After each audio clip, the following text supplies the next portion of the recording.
Hello everyone, how are you? आप लोग अच्छे होंगे शायद, उम्मीद करता हूं। आज हम एक नया टॉपिक लेके आए हैं और उस टॉपिक का नाम है एरर इन मेजरमेंट। मैं यहां पे नोट कर देता हूं, error in measurement, errors in measurement, measurement. ठीक है, ये है आज का हमारा टॉपिक। आपकी क्लास है, कौन सी क्लास है? आपकी क्लास है 11th। ठीक है, एरर्स इन मेजरमेंट की बात कर रहे हैं। पहले कुछ बातें करेंगे हम लोग, उसके बाद में हम लोग इस बोर्ड को यूज में लेंगे। आपको पता ही है, मोस्टली मैं ऐसा ही करता हूं, पहले आप लोगों को थोड़ा बातों बातों में लेके और टॉपिक के ऊपर लेके आता हूं और फिर हम लोग बोर्ड का यूज करके कुछ कैलकुलेशंस करते हैं। ठीक उसी तरह आज भी हम उसी चीज को फॉलो करेंगे। तो शुरुआत करते हैं एक नॉर्मल एग्जांपल से, जिस एग्जांपल को हम लेंगे जैसे सिंपली अगर मैं आपको बताऊं तो फिजिक्स में अभी तक और मैथ्स में, फिजिक्स में, डेली लाइफ में भी ले सकते हैं आप। बहुत सारे मेजरमेंट आप करते हैं, काफी सारे मेजरमेंट करते हैं। टाइम का मेजरमेंट कर सकते हैं, मास का मेजरमेंट कर सकते हैं, लेंथ का मेजरमेंट कर सकते हैं, टेम्परेचर का मेजरमेंट कर सकते हैं, करंट का मेजरमेंट कर सकते हैं। मतलब डेली लाइफ और फिजिक्स, मैथमेटिक्स, इनके अंदर हम लोग डेली मेजरमेंट तो करते ही रहते हैं। लेकिन मेजरमेंट में बहुत सारी गड़बड़ हो जाती हैं, और ये जो गड़बड़ होती है ना, इन गड़बड़ को ही हम लोग बोलते हैं, क्या बोलते हैं? एरर। कि भाई हमने जो मेजरमेंट किया है उसमें एरर आ गया है। और ये जो मेजरमेंट है, ये मेजरमेंट जिसमें गड़बड़ हो गई है, ये एक अनसर्टेनिटी को बताते हैं। किसको बताते हैं? अनसर्टेनिटी को। तो उस अनसर्टेनिटी के अकॉर्डिंग ही हम इसको डिफाइन कर देते हैं कि एरर इन मेजरमेंट हो गया है, मेजरमेंट में कुछ एरर आ गई है हमारी। ठीक है, जैसे इसको समझने के लिए मैं एक कुछ लेके भी आया हूं आपके लिए कुछ। हाँ, हमारे पास में एड्स हैं, टीचिंग एड्स का यूज करेंगे हम लोग। तो जैसे देखो, लास्ट क्लास में एक एग्जांपल बताता हूं। लास्ट क्लास में हमने ऑयलिक एसिड मेथड पढ़ा था, ऑयलिक एसिड मेथड, जिसमें हमने एटम्स और मॉलिक्यूल्स की साइज के बारे में उस मेथड को हमने यूज में लिया था। लेकिन आपने नोटिस किया होगा, उस ऑयलिक एसिड को मैं बार बार ओलिक एसिड बोल रहा था। तो वो ओलिक एसिड जो मैं वहां पे बोल रहा था, वो एक गड़बड़ हो गई थी। उस गड़बड़ को हम लोग करेक्ट भी कर सकते हैं, लेकिन करेक्ट करने के लिए हमें पता होना चाहिए कि हमने गड़बड़ कहाँ की है। ये चीज हमें पता होना चाहिए। तो किसी भी मेजरमेंट के अंदर अगर कोई मिस्टेक हो जाती है, कुछ गड़बड़ हो जाती है, तो हम लोगों को अगर पता है उसके बारे में कि भाई वो कहाँ हुई है, तो हम लोग उसको करेक्ट और रेक्टिफाई कर सकते हैं। ये सिस्टम होता है। तो इसी चीज को लेते हुए मैं यहाँ पे आपको एरर इन मेजरमेंट की डेफिनेशन बताता हूँ कि इसकी डेफिनेशन क्या होगी, किस तरीके से हम इसको वर्ड्स में लिखेंगे, वो चीज मैं आपको यहाँ पे बता रहा हूँ। तो देखिए, every measurement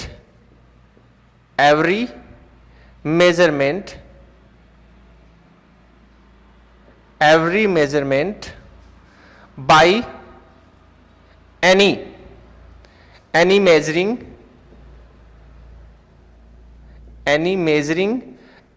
instrument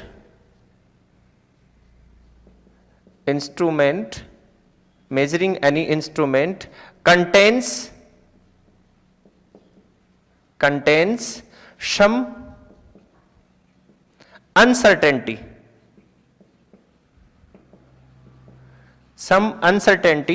this uncertainty, ये जो मैं बता रहा हूं यहां पे, इसको सुनना आपको ध्यान से।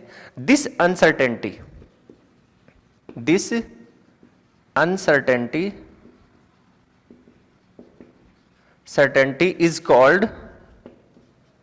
is called error। इसी को क्या बोलते हैं? एरर बोलते हैं। ये वाली बात आपकी कंप्लीट हो गई यहां पे।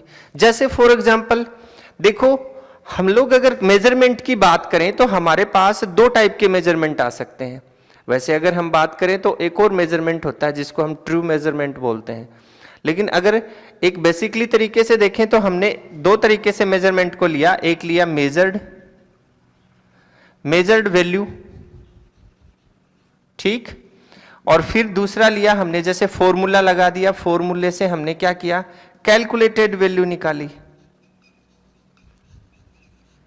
कैलकुलेटेड वैल्यू, मेजर्ड वैल्यू और कैलकुलेटेड वैल्यू, इन दोनों के अंदर ही एरर हो सकता है, दोनों में ही एरर हो सकता है।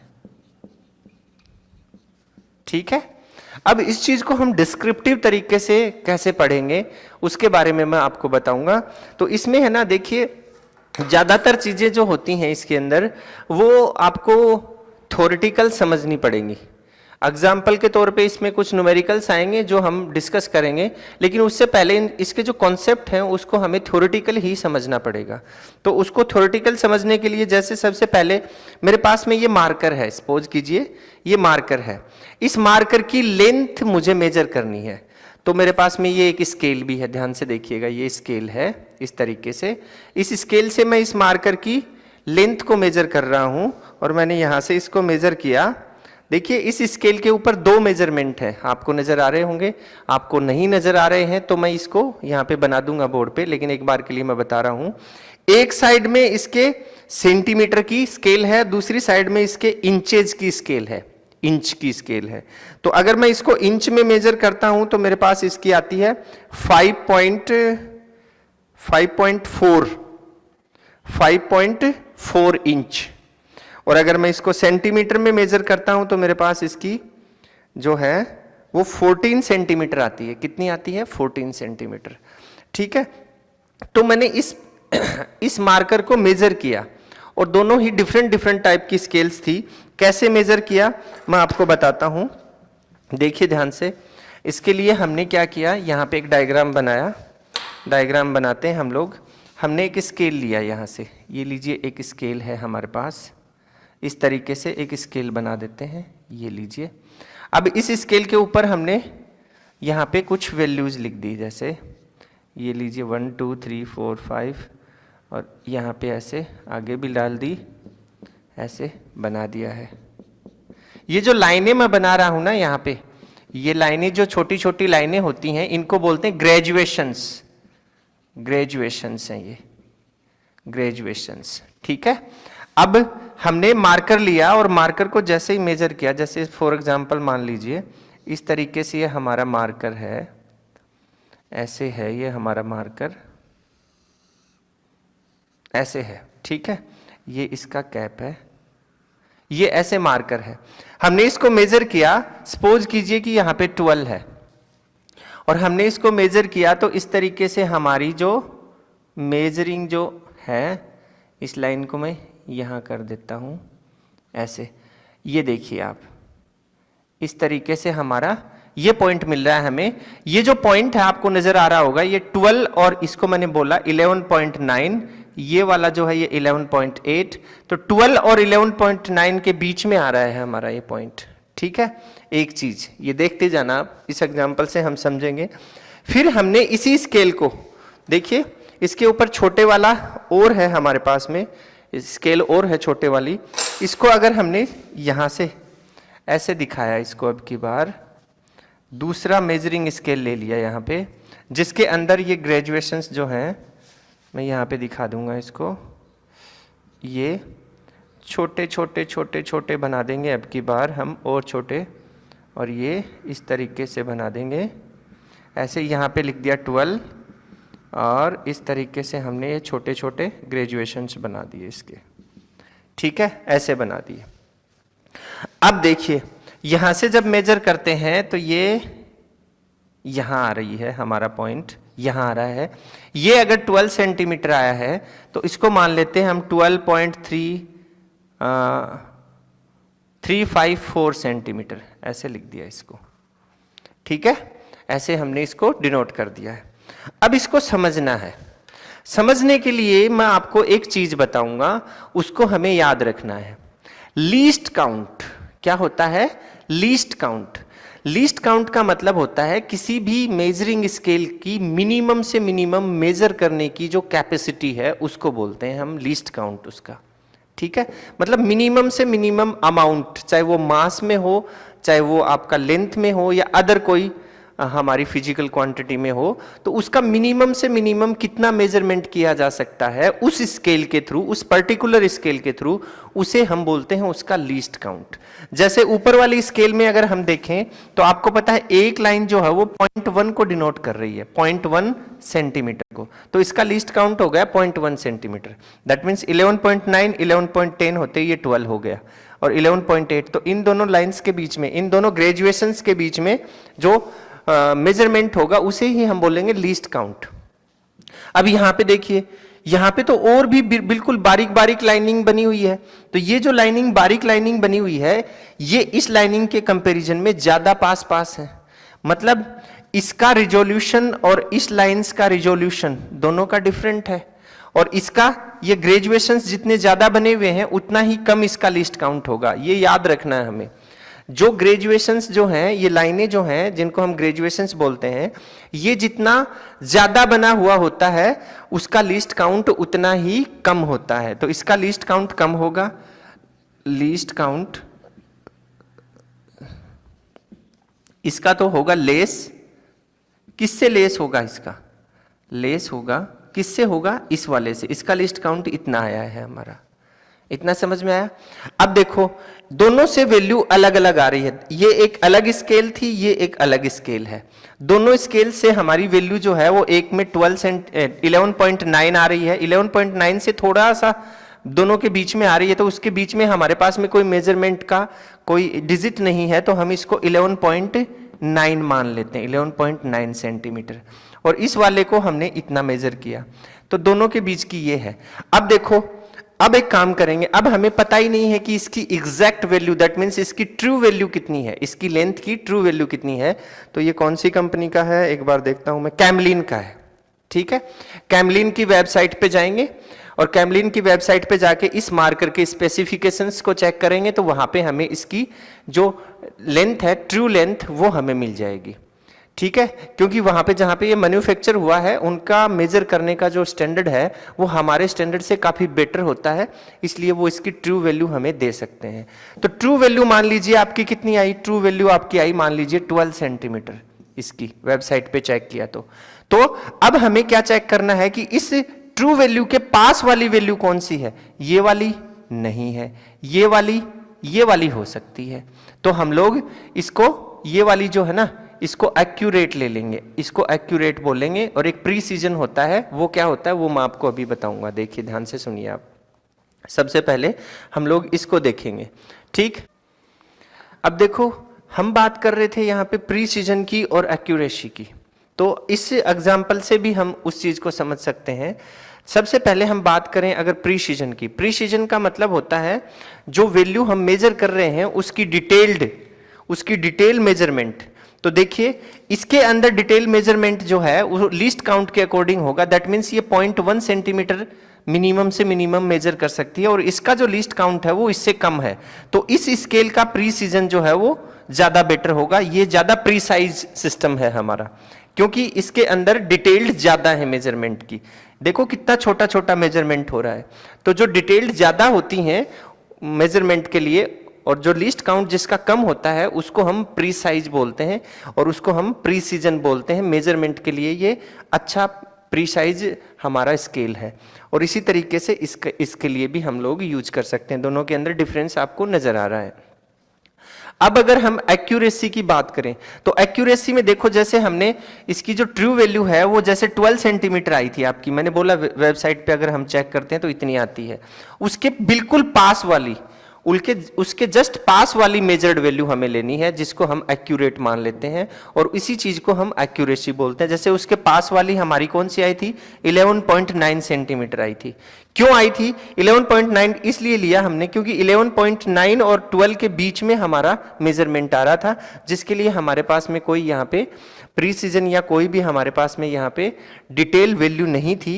या कोई ग्रेजुएशन नहीं बना हुआ था, इसलिए हम इसको बिल्कुल 12 के पास वाली वैल्यू मान लेते हैं और उस वजह से हम इसको एक्यूरेसी में ले जाते हैं। इसको एग्जाम्पल को समझने के लिए हम एक और एग्जाम्पल ले सकते हैं। जैसे आप लोगों ने देखा होगा मोबाइल के कैमरे से आप लोग फोटो बनाते हो, फोटो बनाने के बाद में उस फोटो को आप जूम करते जाते हो, जूम करते गए करते गए करते गए, फिर जूम करने के बाद में आपके पास में एक स्टेज ऐसी आती है कि उसके बाद में वो फोटो जूम नहीं होती, और अगर मैक्सिमम से मैक्सिमम हम उसको जूम करें तो वो पिक्सेल्स में, स्क्वायर पिक्सेल्स में वो डिवाइड हो जाती है, छोटे छोटे स्क्वायर स्क्वायर से पिक्सेल्स से बन जाते हैं। तो उसका मतलब क्या हुआ, उसका मतलब हुआ कि उसके रिजोल्यूशन की एक लिमिट है, उस लिमिट से ज़्यादा वो रिजोल्व नहीं होगा, उससे ज़्यादा हम उसको जूम नहीं कर पाएंगे। सिमिलर प्रोसेस होता है स्केल के लिए। तो स्केल का भी एक रिजोल्यूशन होता है, उसका भी एक अपना लीस्ट काउंट होता है, उस लीस्ट काउंट से ज़्यादा हम उसको कम नहीं कर सकते हैं, उस लीस्ट काउंट से कम वैल्यू को हम मेजर नहीं कर सकते हैं। ये वाला एग्जाम्पल भी हम एक्यूरेसी के लिए और प्रिसीजन के लिए समझ सकते हैं।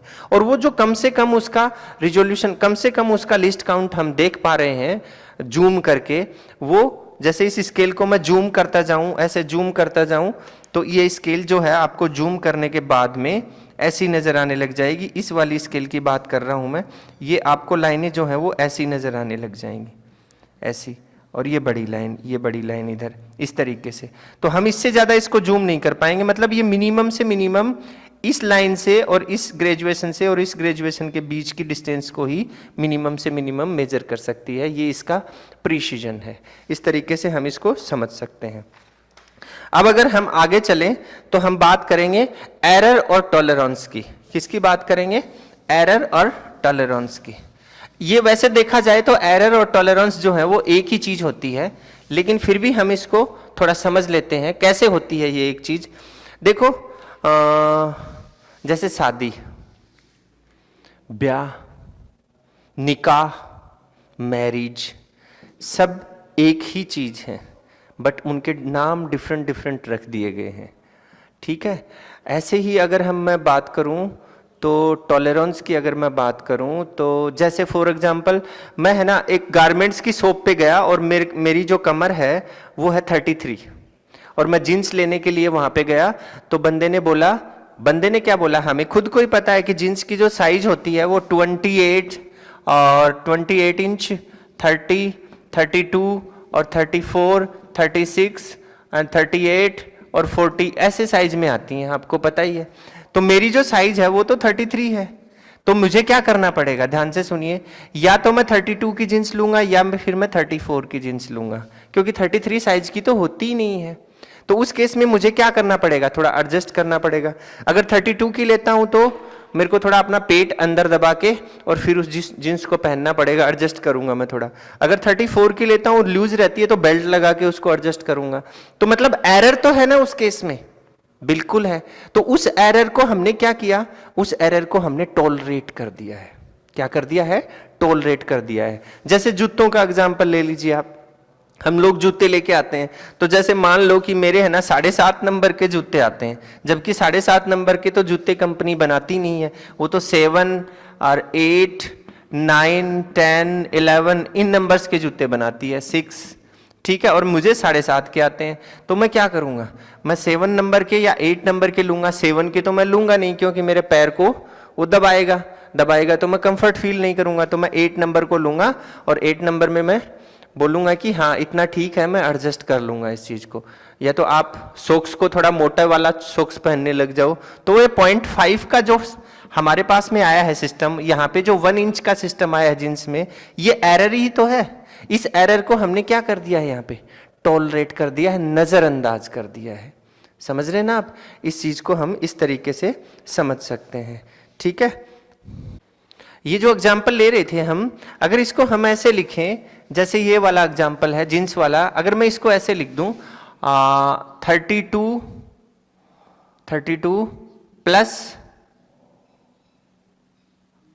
ऐसे लिख देता हूं 34 प्लस माइनस 1 इंच,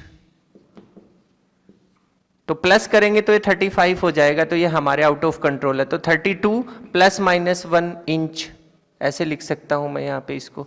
तो प्लस माइनस करेंगे तो ये 31 और 33 होगा, ऐसे होगा। तो 31 तो हमारा काम का नहीं है, तो इसमें प्लस वाला हमें जो कॉमन फैक्टर है वो लेना पड़ेगा। इसी तरीके से अगर इसको लें हम लोग, तो हम लोग क्या लिख सकते हैं, 8 और प्लस माइनस 0.5, 7 प्लस माइनस 0.5, ऐसे लिख सकते हैं, ठीक है।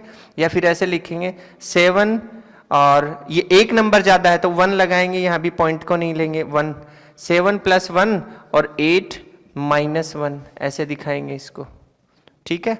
तो ये क्या है, प्लस माइनस जो मिल रहा है हमें, ये इसी तरीके से जैसे कोई मेजरमेंट हम लेंथ का करते हैं तो 2 मीटर प्लस माइनस 0.1 मीटर, ऐसे दिखा सकते हैं। मतलब 2 मीटर की कोई रोड है, जैसे मान लीजिए यही है, जैसे मान लीजिए मेरे को 2 मीटर की रोड चाहिए और उस 2 मीटर की रोड में 0.1 मीटर जो है वो कम ज्यादा हो रहा है, तो मैं उसको एडजस्ट कर सकता हूं। मैं बोलूंगा कि ठीक है चलेगा, ये मुझे ज्यादा दिक्कत नहीं है, तो इसको हम थोड़ा सा कम ज्यादा एडजस्ट कर लेते हैं। इसी को हम बोलते हैं एरर एंड टॉलरेंस, ठीक है। अब हम बात करेंगे टाइप्स ऑफ एरर्स की। किसकी बात करेंगे, टाइप्स ऑफ एरर्स की। देखिए क्या होते हैं types of errors. Types of errors को मोस्टली 2 पार्ट में डिवाइड किया गया है, टाइप्स ऑफ एरर्स, ठीक है।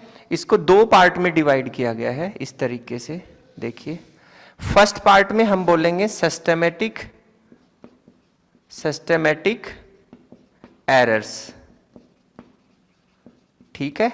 दूसरा जो पार्ट है वो है आपका रैंडम एरर्स। ये 2 पार्ट होते हैं इसके, सिस्टेमेटिक एरर्स के और रैंडम एरर्स के 2 पार्ट होते हैं टाइप्स ऑफ एरर्स में। सिस्टेमेटिक एरर्स जो है वो डायरेक्शनल एरर्स होते हैं और उनके कोज का हमें पता होता है, हम उन्हें रेक्टिफाई और करेक्ट कर सकते हैं, ठीक है। समझाऊंगा मैं आपको। रैंडम एरर जो है उनके कोज का हमें पता नहीं होता है, पता तो होता है लेकिन वो बियॉन्ड द कंट्रोल होते हैं, हमारे कंट्रोल से बाहर होते हैं वो। उसका भी एग्जांपल्स बताऊंगा मैं आपको। तो इनको भी हम रिड्यूस तो कर सकते हैं, उसका भी मेथड है, बताएंगे वो भी। लेकिन इनमें और इनमें डिफरेंस यही होता है। जैसे ये सिस्टेमेटिक एरर जो है ये भी 3 टाइप के होते हैं यहाँ पे, इनको भी हम 3 टाइप्स में लेते हैं। कौन कौन से होते हैं 3 टाइप्स? फर्स्ट वन जो है वो होता है इंस्ट्रूमेंटल एरर। कौन सा होता है? इंस्ट्रूमेंटल एरर, ये आपका फर्स्ट सिस्टेमेटिक एरर है। दूसरे वाला जो एरर है वो होता है इम्परफेक्शन इन एक्सपेरिमेंटल टेक्निक। दूसरा जो है वो है परफेक्शन इन एक्सपेरिमेंटल टेक्निक, ठीक है, ये वाली चीज। और तीसरा जो एरर होता है इसमें उसको हम बोलते हैं पर्सनल एरर।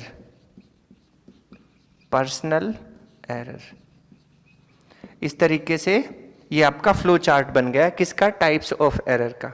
और रैंडम एरर तो रैंडम एरर होता ही है, आपको पता ही है, ठीक है। अब हम इनको डिटेल्ड में स्टडी करेंगे, सारे के सारे एरर्स को। तो इनको डिटेल्ड में स्टडी करने से पहले मैं आपको एक छोटा सा एक एग्जाम्पल और बताता हूं। देखिए, जब कभी भी हम मेजरमेंट करते हैं, कभी भी अगर हम किसी भी चीज का मेजरमेंट करते हैं तो हमारे पास क्या होता है? हमारे पास 3 चीजें होती हैं। कौन कौन सी होती हैं मैं बता रहा हूं आपको। अगर आप मेजरमेंट प्रोसेस करते हैं मेजरमेंट प्रोसेस अगर हम करते हैं तो उसमें हमें 3 चीजें लेनी पड़ती हैं। कौन कौन सी लेनी पड़ती हैं? देखिए बताता हूं। एक तो हमें इंस्ट्रूमेंट चाहिए जिससे हम मेजरमेंट करने वाले हैं।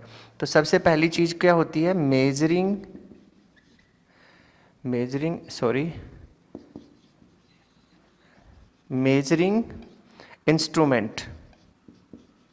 इंस्ट्रूमेंट। एक तो ये होती है। दूसरी क्या चीज चाहिए आपको? जो मेजरिंग इंस्ट्रूमेंट आपने लिया है उसमें टेक्निक कौन सी यूज ले रहे हैं आप मेजरमेंट के लिए, वो वाली चीज। तो दूसरी चीज होती है टेक्निक, मेजरिंग टेक्निक। और तीसरी चीज होती है एक पर्सन जो मेजरमेंट करने वाला है। तो हमने बोला पर्सन लिखा है यहां पे, ठीक है, और यही 3 सिस्टमेटिक एरर होते हैं। जैसे सबसे पहला एरर मैंने आपको बताया था इंस्ट्रूमेंटल एरर, दूसरा मैंने बताया था इम्परफेक्शन इन एक्सपेरिमेंटल टेक्निक, और तीसरा मैंने बताया था आपको पर्सनल एरर। तो वो तीनों इसी से क्रिएट होते हैं। अब अगर हम थोड़ा और डिटेल्ड में जाएं इसके, तो मैं आपको बताता हूं, देखिए ध्यान से सुनिएगा आप। जो हमारा एरर जो होता है, जिसको हम सिस्टमेटिक एरर बोलते हैं, वो सिस्टम की वजह से प्रोड्यूस होता है। किसकी वजह से प्रोड्यूस होता है? सिस्टम की वजह से। जो सिस्टम हम मेजरमेंट के लिए यूज कर रहे हैं उसकी वजह से प्रोड्यूस होता है, और उस सिस्टम में ये 3 पार्ट होते हैं, इसलिए इस सिस्टमेटिक एरर को हमने 3 पार्ट में डिवाइड कर दिया है। ठीक, बट अभी थोड़ी देर पहले मैंने आपको बताया कि जो हमारा सिस्टमेटिक एरर है वो डायरेक्शनल एरर होता है, तो हम उसको रेक्टिफाई करके उसको करेक्ट कर सकते हैं। बट जो रैंडम एरर है वो रैंडमली डायरेक्शन वाला होता है, उसको हम रेक्टिफाई या करेक्ट करने में हमें कुछ एरर तो रैंडम ऐसे होते हैं जो करेक्ट होते ही नहीं है, लेकिन कुछ एक ऐसे होते हैं जिनको हम बहुत सारी एक्सपेरिमेंटल वैल्यूज लेके उनका मीन निकाल के और फिर उनको करेक्ट करने की कोशिश करते हैं। ठीक है, ट्रू वैल्यू के आसपास वाली जो वैल्यू आएगी उसको हम करेक्ट मान लेते हैं। इस तरीके से हम लोग इसको समझ सकते हैं। तो इसमें सबसे पहले जो आ रहा है आपका, वो आ रहा है इंस्ट्रूमेंटल एरर, उसकी बात करते हैं। हाँ, तो हम बात कर रहे थे इंस्ट्रूमेंटल एरर की, तो शुरुआत करते हैं यहाँ से इंस्ट्रूमेंटल एरर की।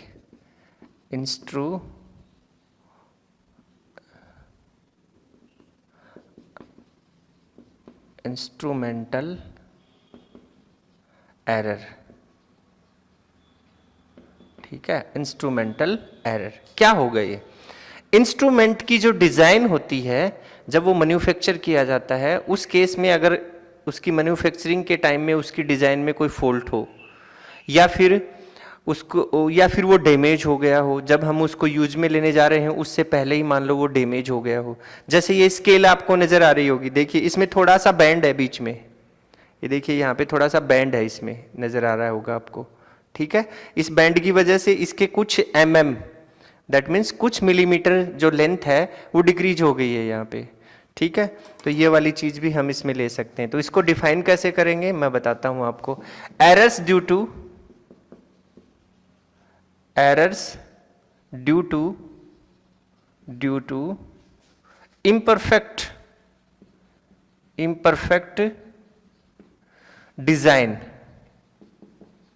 imperfect design or calibration of the measuring instrument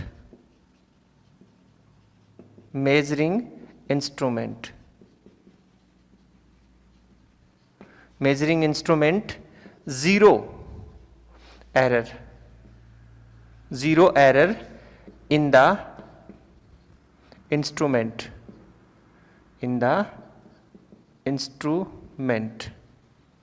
etcetera.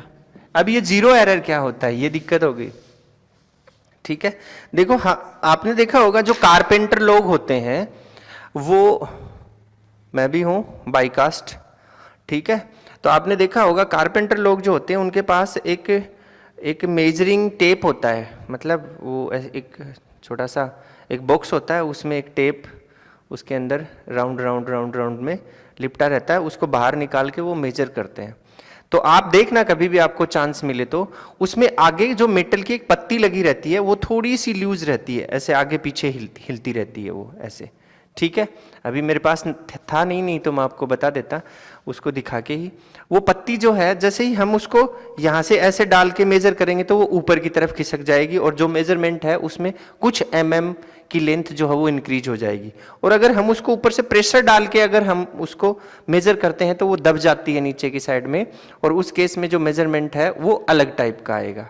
समझ में आ रही होगी आपको बात? तो 0 एरर की बात कर रहा था मैं आपको। और एक ऐसा स्केल जिसको हम बार बार यूज में लेते रहे 2 साल 4 साल 5 साल तक लगातार यूज में ले लिया, और फिर उसका जो 0 है ना, 0 जहां से वो हमें मेजरमेंट शुरू करना है, मेजरिंग, उसका जो इनिशियल पॉइंट है वो 0 वहां से थोड़ा सा घिस जाता है, या फिर थोड़ा सा वहां से हमें दिखाई नहीं देता। तो उस केस में एक एरर प्रोड्यूस हो जाता है लेंथ के मेजरमेंट के लिए। तो उस केस में जो एरर प्रोड्यूस होता है उसको हम जीरो एरर बोलते हैं। अब इसको लिखेंगे कैसे हम लोग, मैं बताता हूं आपको। देखिए ये है zero error, zero error. Zero error को कैसे डिफाइन करेंगे आप, इसमें देखिए how far away from zero. ठीक है, मतलब जीरो से कितनी दूर है वो अभी मैंने बताया था आपको। Zero is the reading of the instrument, reading of the instrument when the real value is known to be zero। सीधी सी बात है, नॉन टू बी जीरो। इस तरीके से हम जीरो एरर को डिफाइन कर सकते हैं। ये हो गया आपका। अब देखो एग्जाम्पल्स की शुरुआत करते हैं इसको समझने के लिए, इंस्ट्रूमेंटल एरर को समझने के लिए। मोस्टली क्या होता है कि लोगों के माइंड में एक साइकोलॉजी फिट हो गई है कि मैं अपनी घड़ी का टाइम थोड़ा 5 मिनट 10 मिनट आगे करके रखूंगा तो मैं अपने काम पर कभी लेट नहीं होऊंगा। ऐसा फोबिया लोगों के दिमाग में बैठ गया है। बाकी जैसे ही वो टाइम देखता है तो वो देखता है कि 10:10 हो गए, इसका मतलब 10 ही बजे हैं, 10 मिनट तो मेरी घड़ी आगे। उसको एक्यूरेट टाइम का पता है, फिर भी वो क्या करता है, फिर भी वो 10 मिनट आगे घड़ी को रखता है। तो उस केस में वो जो 10 मिनट है वो उसका एरर हो गया है और उसे पता है, उसके कोज का पता है उसे, इसलिए वो सिस्टमेटिक एरर हो गया, क्योंकि कोज का पता होता है हमें सिस्टमेटिक एरर में। अब अगर मैं बात करूं, एक थर्मामीटर लिया हमने और उसको उबलते हुए पानी में हमने डाल दिया टेम्परेचर मेजर करने के लिए, तो वो जो थर्मामीटर है वो 104 डिग्री सेल्सियस टेम्परेचर को मेजर करके हमें बताता है। जबकि हमें पहले से पता है इस बात का कि पानी 100 डिग्री सेल्सियस के ऊपर उबल रहा है, तो हमें इस बात का पता लग जाएगा कि जो हमारा थर्मामीटर है उसके कैलिब्रेशन में कुछ मिस्टेक है, उसमें एरर आ रही है। और वो एरर कितनी है, 4 डिग्री सेल्सियस की एरर है। ये वाला एग्जाम्पल भी आप ले सकते हैं। अब अगर मैं आपको बताऊं कि हम जो रेजिस्टेंस मेजर करते हैं, 10th क्लास में आपने देखा होगा ओम्स लॉ का एक सर्किट बनाया था हमने। उस सर्किट को जैसे इस तरीके से हमने सर्किट बनाया था। देखिए यहाँ से हमने एक वायर लिया, रेजिस्टेंस वायर, और इसके पैरेलल में हमने एक वोल्ट मीटर कनेक्ट कर दिया, ऐसे वोल्ट मीटर।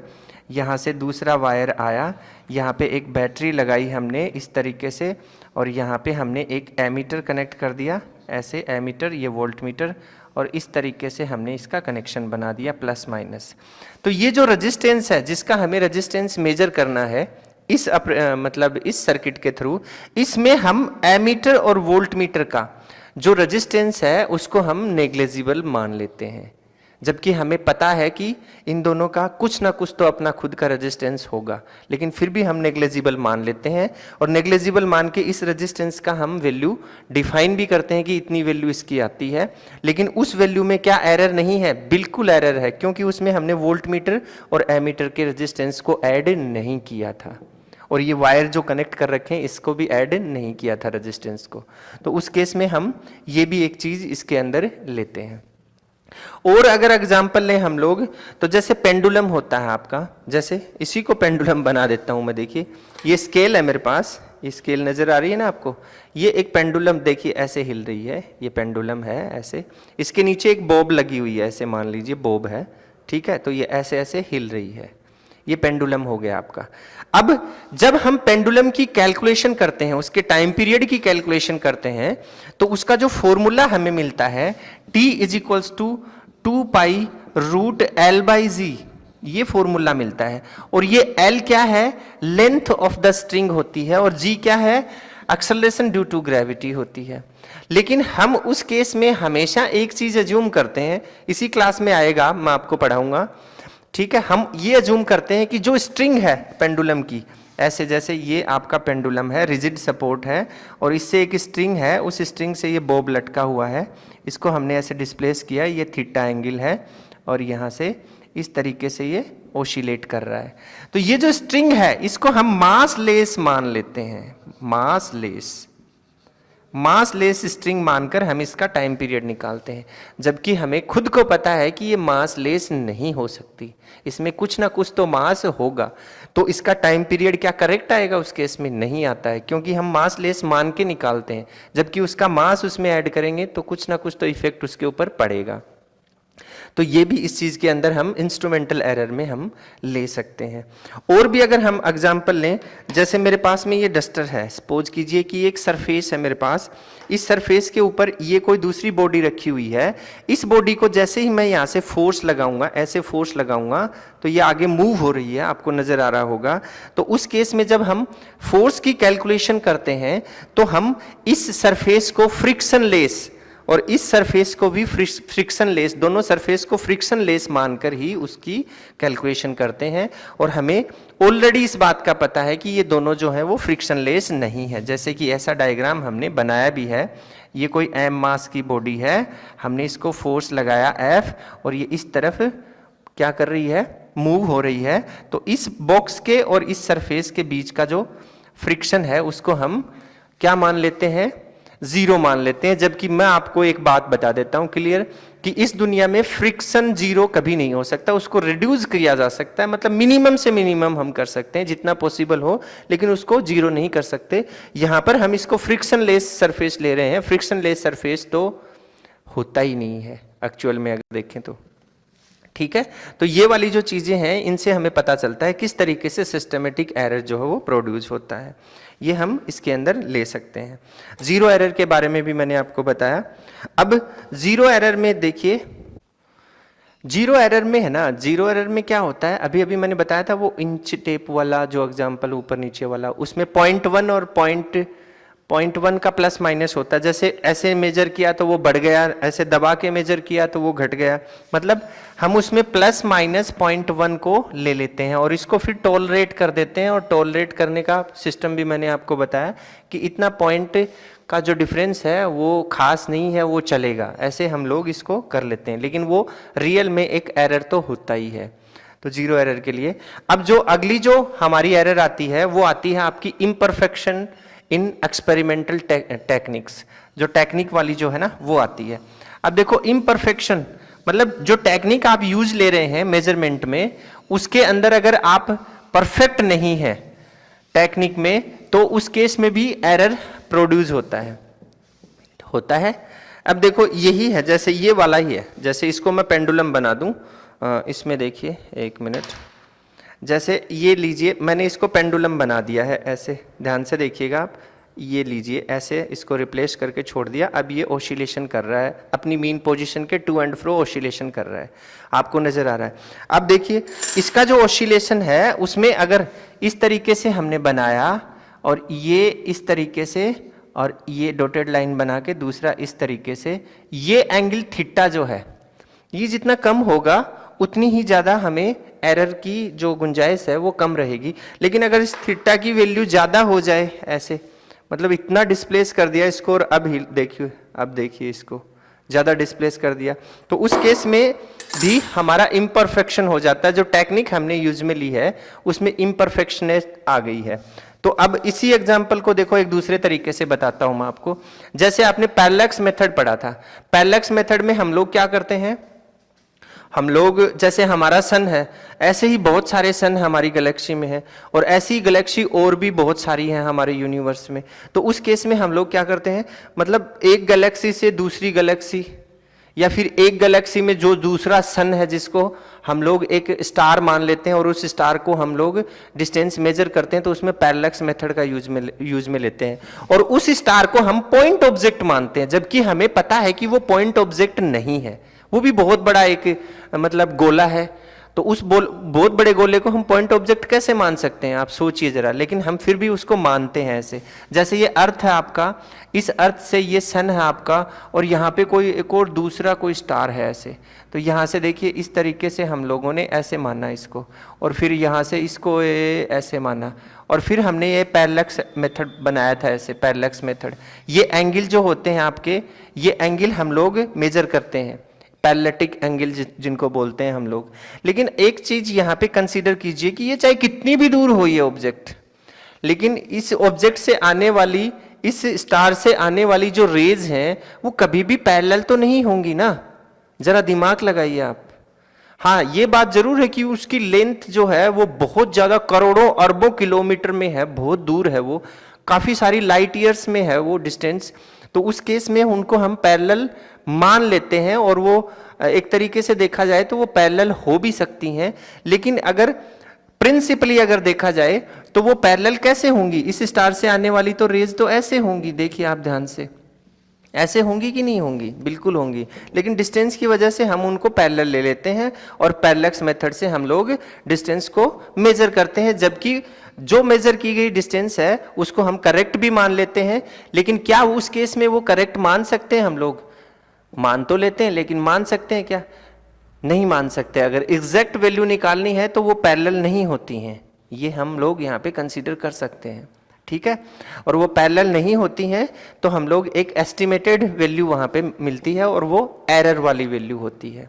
तो ये इम्परफेक्शन है, टेक्निक का इम्परफेक्शन है ये चीज़ मैं आपको समझा रहा था। तो ये जो मेथड है, ये जो टेक्निक है, ये इम्परफेक्शन में आ गई है। इस तरीके से हम इसको समझ सकते हैं। अब जैसे मेरे पास में ये थर्मामीटर है सपोज कीजिए, और मेरे को बुखार हो गया, ठीक है, मेरे को बुखार हो गया, और बुखार में मोस्टली डॉक्टर क्या करता है, अपनी जो जीभ होती है ना, जो टंग होती है, उसके नीचे थर्मामीटर लगा के उसका मेजरमेंट करता है और बोलता है कि भाई 104 डिग्री बुखार हो गई है, इसको तो बहुत तेज बुखार है, इसके ठंडे पानी से नहलाओ, इसको ठंडे पानी के मतलब ठंडे पानी के गीले कपड़े से इसको पोंछो वगैरह वगैरह, ठीक। अब उसी थर्मामीटर को मैं अपने बगल में दबा के मेजरमेंट करूं, या फिर मैं इस बगल में दबा के मेजरमेंट करूं, या फिर मैं इस कोनी के बीच में दबा के मेजरमेंट करूं, मतलब अलग डिफरेंट जगह पे अगर मैं मेजरमेंट करूंगा उसी थर्मामीटर से, सेम इंस्ट्रूमेंट से, तो मुझे जो मेजरमेंट मिलने वाले हैं वो डिफरेंट ही मिलेंगे। तो ये क्या हो गया, ये इम्परफेक्शन हो गया। किसका? टेक्निक का। एक्सपेरिमेंटल जो टेक्निक है उसमें इम्परफेक्शन आ गया है। ये एग्जाम्पल भी आप इसमें ले सकते हैं। अब आता है इसके बाद में पर्सनल एरर। पर्सनल एरर की बात करते हैं अपन। ये जो एरर होता है, पर्सनल एरर, ये इंडिविजुअल जो पर्सन होता है, जो ऑब्जर्वेशन कर रहा है, उसकी इंडिविजुअल केयरलेसनेस की वजह से प्रोड्यूस होता है। जैसे फॉर एग्जांपल मेरे पास में ये स्केल है, ठीक है, इस स्केल से, जैसे मैंने ये स्केल यहाँ पे रखी हुई है, जैसे मान लीजिए यहाँ पे रखी हुई है, और ये जो है मार्कर ये यहाँ पे रखा हुआ है, ऐसे रखा हुआ है, ठीक है, और मैं इसको मेजर करना चाहता हूँ कि इसकी लेंथ क्या है। तो एक तो मैं ऐसे करके देखूँ टेढ़ा, देखिए इस तरीके से करके देखूँ, ये लीजिए ऐसे करके देखता हूँ, ये ऐसे कि कितनी लेंथ है इसकी, ठीक। तो मुझे जिस डिजिट के ऊपर इसका एंड है उससे आगे वाली डिजिट दिखाई दे रही है, ऐसे करके देखूं, और एक मैं इसको ऐसे प्रॉपर तरीके से देखूं, दोनों। तो ये क्या है, ये मेरी इंडिविजुअल मिस्टेक है। मतलब कुछ लोगों को आदत पड़ी हुई रहती है, कुछ लोग जो हैं वो हैबिचुअल हो जाते हैं, उनको आदत हो जाती है, जिसको हम बाइश भी बोल सकते हैं। उसकी वजह से वो हर बार जो मेजरमेंट करते हैं उस मेजरमेंट में कोई ना कोई अपना खुद के फॉल्ट की वजह से एरर प्रोड्यूस कर देते हैं, जिसको हम बोलते हैं पर्सनल एरर। इसको कैसे लिखेंगे हम लोग, देखिए यहाँ पे बता देता हूँ मैं आपको, राइट कैसे करेंगे। Due to an personal error, पहले लिख देता हूँ पर्सनल एरर, ठीक है। इसको कैसे राइट करेंगे, due to an, sorry, due to an individuals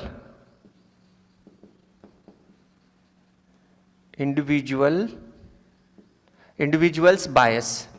ये जो बायस वर्ड लिया है ना मैंने यहाँ पे, ये तरीका हो, इसको मतलब बायस वर्ड का मतलब यहाँ पे तरीके से है, मेरा मतलब है यहाँ पे तरीके से, या फिर उसकी जो तरीका है ना, उसकी जो आदत उसको हो गई है उससे, ठीक है। Bias, lack of proper setting, lack of proper setting of apparatus, ठीक है। और individuals carelessness in taking observations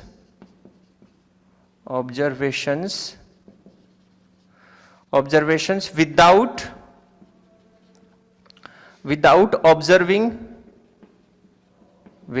observing proper precautions.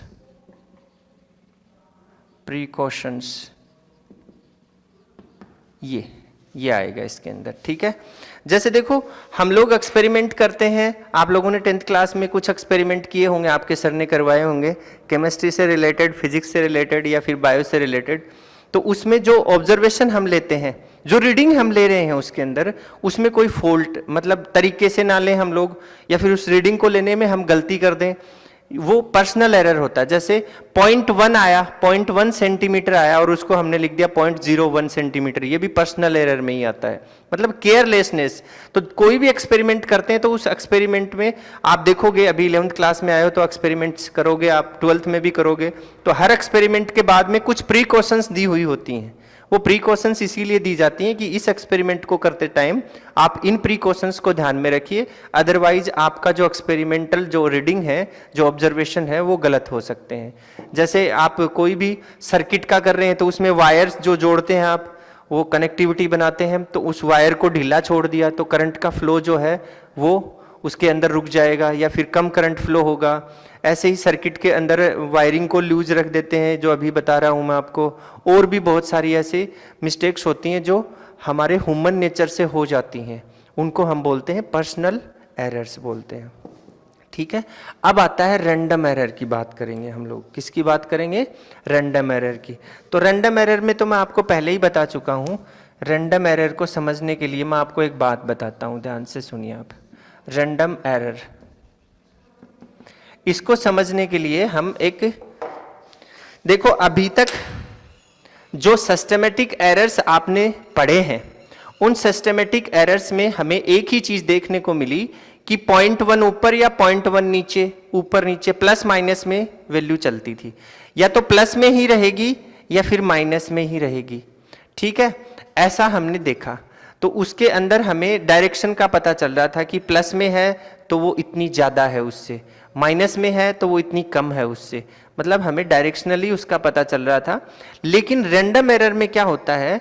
Random error में जो वैल्यू है वो प्लस माइनस लगातार बदलती रहती है। जैसे मैं इसी को देखूं, सिस्टमैटिक एरर में क्या होता था, मैं इस स्केल को ऐसे देखता था, हर बार मैं ऐसे ही देख रहा हूं तो मेरा जो एरर है वो प्लस में ही आएगा, हर बार मेरा बढ़ के ही आएगा थोड़ा बहुत, ठीक है। लेकिन अगर मैं इसी स्केल को एक बार ऐसे देखूं, एक बार इधर से देखूं, एक बार फिर इधर से देखूं, फिर इधर से देखूं, फिर इधर से देखूं, ऐसे अपनी जो टेक्निक है उसको बार बार चेंज करता रहूं, तो वो प्लस माइनस जो है वो टाइम के रेस्पेक्ट में चेंज होता रहेगा, ऊपर नीचे चलता रहेगा। तो उस केस में हम उसको क्या कर सकते हैं, उसके कोज का जो रीजन है, उसका जो कोज है वो हमें अननोन रहता है। नोन तो रहता है लेकिन वो हमारे बियॉन्ड, मतलब हमारे बियॉन्ड ऑफ कंट्रोल रहता है। तो बियॉन्ड आवर कंट्रोल की वजह से हम लोग उस एरर को जो है वो रेक्टिफाई और करेक्ट करने नहीं कर पाते हैं। तो उस केस में उसको करेक्ट करने के लिए हम लोग क्या करेंगे, देखिए, रैंडम एरर को करेक्ट करने के लिए या तो हम उस पर्टिकुलर एक्सपेरिमेंट के बहुत सारे ऑब्जर्वेशंस ले लें, ठीक है।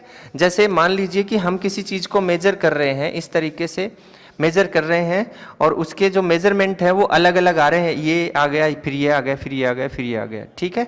तो इनमें से करेक्ट वैल्यू कौन सी होगी हमें नहीं पता है इस बात का।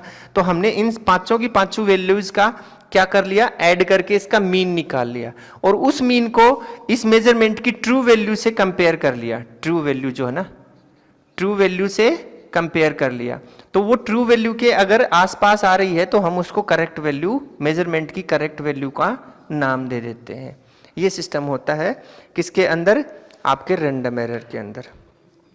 ये आज का टॉपिक था हमारा। तो रैंडम जो एरर होता है अपना, उस रैंडम एरर में देखिए फ्लक्चुएशन होता है वैल्यू का। मैंने बताया आपको, कभी नेगेटिव कभी पॉजिटिव, इस तरीके से ऊपर नीचे चलता रहता है। तो इसमें क्या होगा, देखिए रैंडम एरर में जो फ्लक्चुएशन है, जैसे टेम्परेचर का फ्लक्चुएशन, जैसे कभी तो 3 डिग्री हो गया, कभी 3.1 हो गया, कभी 2.9 हो गया, फिर 3 हो गया, इस तरीके से फ्लक्चुएशन चलता है। वोल्टेज का, जैसे वोल्टेज का फ्लक्चुएशन हो, या फिर हमारे पास में मैकेनिकल जो वाइब्रेशंस हैं उनका फ्लक्चुएशन हो, इस तरीके के जो एग्जांपल्स हैं वो रैंडम एरर्स के अंदर हम लोग ले सकते हैं। अब इसके लिए अगर हमें देखा जाए तो मैंने आपको बताया था कि रैंडम एरर्स को मिनिमाइज करने के लिए हम उसके बहुत सारे ऑब्जर्वेशंस लेंगे और उसका मीन निकालेंगे। मीन निकालने के बाद में जो मीन वैल्यू आएगी उसको हम उसकी करेक्ट वैल्यू, मतलब ट्रू वैल्यू और उसके आसपास में आएगी तो उसको हम करेक्ट वैल्यू ले लेते हैं। अब इसके बाद में इसी में आता है एक और एरर जिसको हम लीस्ट काउंट एरर दे सकते हैं। लीस्ट काउंट के बारे में मैंने बताया था आपको, किसी भी स्केल के थ्रू मिनिमम से मिनिमम जो मेजरमेंट होता है उसको उस स्केल का लीस्ट काउंट बोलते हैं।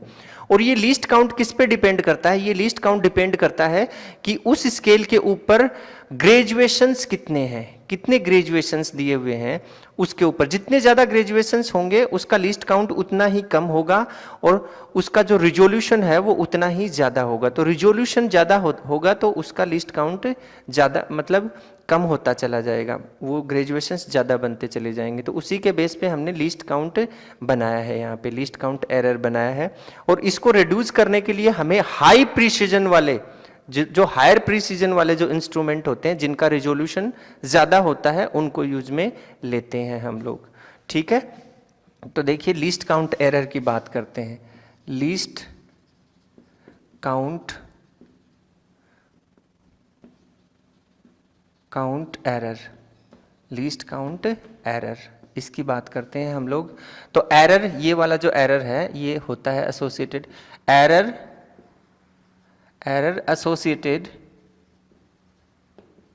एसोसिएटेड विद द, किससे जुड़ा होता है? With the resolution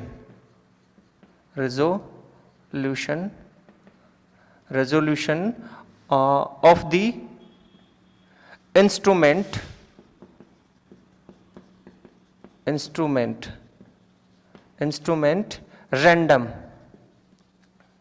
random, but, ठीक है, but with in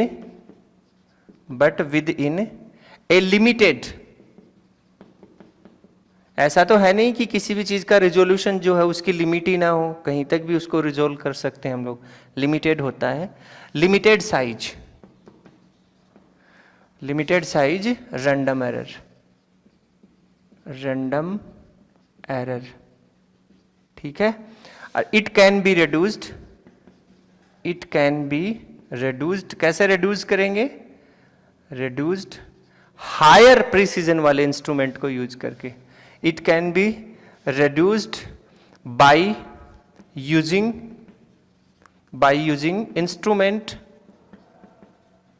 instruments of higher precision, higher precision वाले। और प्रिसीजन क्या होता है ये मैं आपको समझा चुका हूं, मतलब डिटेल्ड वैल्यू की रीडिंग, उसको बोलते हैं प्रिसीजन। ठीक है, ये वाली चीज हो गई। अब ये तो आपका टॉपिक खत्म हो गया यहाँ पे। अब अगर इस टॉपिक को हम ब्रीफली इंट्रोड्यूस करूं मैं आपको, तो मैं बताता हूं आपको ब्रीफली, एक बार थोड़ा रिवाइज कर देता हूं पूरे लेसन को। देखिए कैसे रिवाइज करेंगे हम लोग। यहाँ पे देखो, सबसे पहले आते थे सिस्टेमेटिक एरर्स, ये आते थे। और ये आपके 3 टाइप के होते थे, number 1, number 2, number 3। First one कौन सा होता था? इंस्ट्रूमेंटल एरर, ठीक है। सेकंड वाला imperfection in experimental technique, imperfection in experimental techniques, ठीक है। और तीसरा होता था पर्सनल एरर्स। लेकिन इन तीनों एरर्स की, दैट मीन्स इस सिस्टमेटिक एरर की एक खासियत होती थी क्या क्या खासियत होती थी इसकी, क्या क्या प्रॉपर्टीज हैं? टेंड टू बी कैसे बोलेंगे इसको, इन वन डायरेक्शन, इनकी एक ही डायरेक्शन होती थी। अगर पॉजिटिव में एरर आ रहा है 0.1 प्लस 0.1 प्लस 0.1 तो प्लस 0.1 ही रहेगा। नीचे की साइड में आ रहा है, माइनस में आ रहा है तो 0.1 माइनस 0.1 माइनस 0.1 माइनस 11.9 11.9 11.9 11.9 ही रहेगा। और 12.1 12.1 12.1 12.1 तो ऐसे ही रहेगा, मतलब वन डायरेक्शन होती है इनकी। दूसरी चीज क्या होती है? दूसरी होती है it can be minimized by better system. It can be minimized by better system. Better system को यूज में लेकर हम लोग इनको मिनिमाइज्ड कर सकते हैं, ठीक है। और थर्ड वन, और can be rectified, that means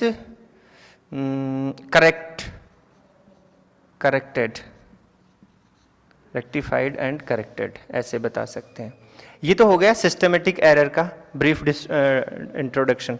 अब अगर रैंडम एरर की बात करें, रैंडम एरर्स इनकी बात करें तो इसमें क्या आएगा? देखिए, नंबर 1, आपको पता है कि रैंडम एरर जो है वो तो बिना कोज वाला होता है, उसके कोज का हमें पता नहीं होता। इसका मतलब इसकी जो डायरेक्शन और इसका जो साइन है वो रैंडम होता है।